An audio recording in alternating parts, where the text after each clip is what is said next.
Todas as lembranzas volveron un mércores pola mañá cando fun á feira do 15.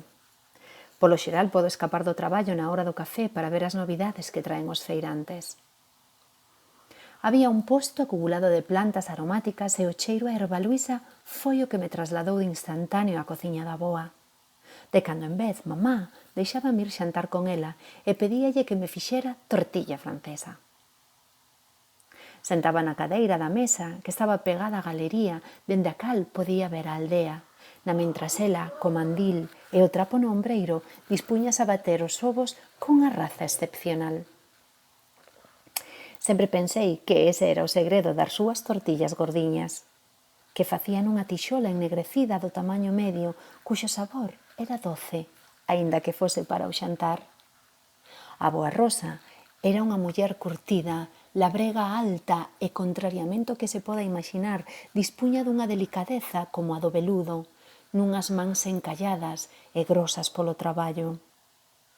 A avoa parecía vivir plenamente as súas palabras, porque nunca a vin chorar.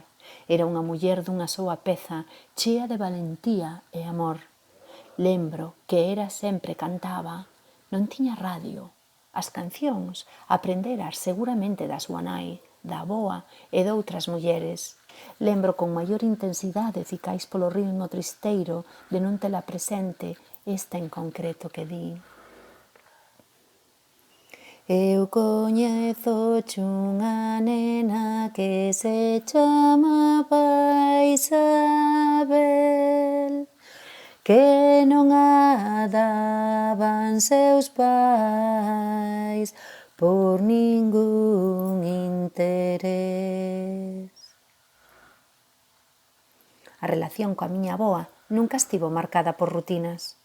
Como muller libre que era, nunca gustou de ataduras, pero pasamos tempo xuntos. A ela ensinábame sobre as plantas mentras eu escribía no caderno rápido para non esquecer. Ese cheiro da feira do 15 fíxome lembrar tamén a infusión das 7 ervas doces que facía despois do xantar, posto que era dixestiva, e da que, por suposto, eu lle botaba moitas culleres de azucre. Así, novamente, outro ritual máis era executado con total precisión.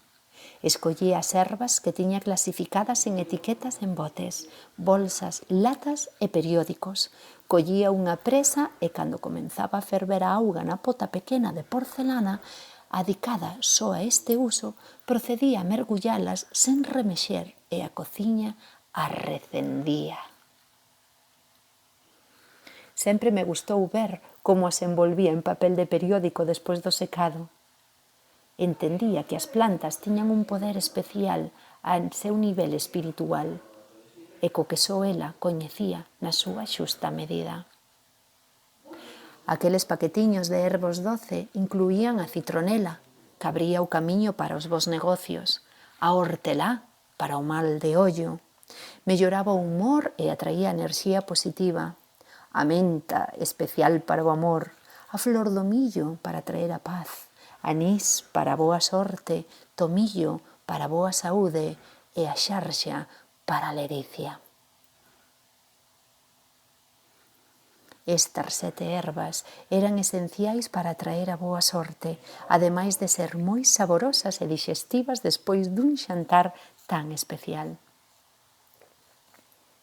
Desde a infancia ata hoxe, agrádame a idea de mesturar ervas con auga para agradecer, pedir desexos, curar e crear novas historias que sempre me levan á boa e á aldea.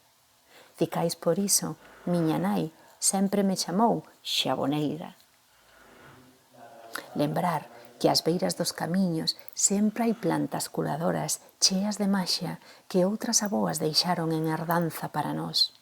Enchouparnos coa auga das flores amarelas, lilas, púrpuras ou blancas, para non esquecer que todo llo debemos á terra.